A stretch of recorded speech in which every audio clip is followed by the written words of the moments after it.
தானியேலை நியமித்தார்.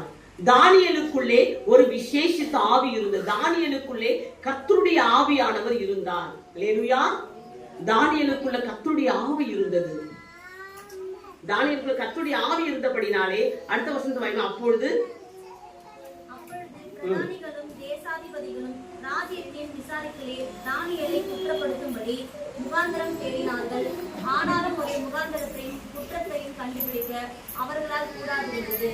அவன் உண்மையுள்ளனாய் இருந்தபடியால் அவன் மேல் சுமத்த யாதொரு குற்றமும் குறைவும் காணப்படவில்லை. ஆமென். அல்லேலூயா. கர்த்தருடைய பிள்ளைகளே, நாம் கவனிக்க வேண்டும். தானியேல் ஒரு நாளைக்கு 3 வேளையும் செபித்தார். அல்லேலூயா. ஒரு நாளைக்கு எத்தனை வேளை செபித்தார்? 3 வேளை. அவர் நிறைய பொறுப்புகள் இருக்குது. ராஜாவுக்கு செபிப்பதை தவறுகள். சும்மா சாதாரண வேலைக்கு கலக்கி மற்ற எதுக்கு போனாலே நமக்கு அசந்து போய் ஜெபம் பண்ணாம விட்டுடும். தனிப்பட்ட ஜெபம் அநேகருடைய வாழ்க்கையில கிடையாது. வேத வாசிப்பு அநேகருடைய வாழ்க்கையில கிடையாது. ஆனா எவ்வளவு பொறுப்புள்ளவராய் இருந்தாலும் சரியாக ஒரு நாளைக்கு 3 வேளை தானியேல் செபித்துக் கொண்டிருந்தார். அல்லேலூயா. தானியேல் செபித்துக் கொண்டிருந்தபடினால் தான் ராஜாவுக்கு தானியேல் ஜெபிக்க தானியேலுக்குள்ள கர்த்தருடைய ஆவியானவர் வாசமா இருந்தார். அல்லேலூயா. தானியேலுக்குள்ள ஒரு விசேஷித்த ஆவி இருந்தது.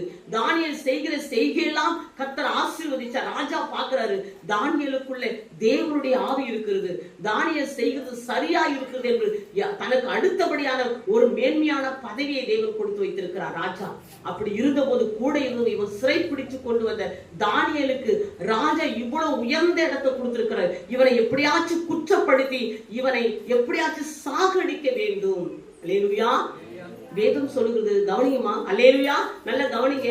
பொறாமைக்கு முன்னாடி நம்மளால் நிற்க முடியாது. பொறாமைக்கு முன்னாடி நிற்கவே முடியாது. நம் வாழ்க்கையில அந்த சொப்பனத்தை கண்டதனாலதான் அந்த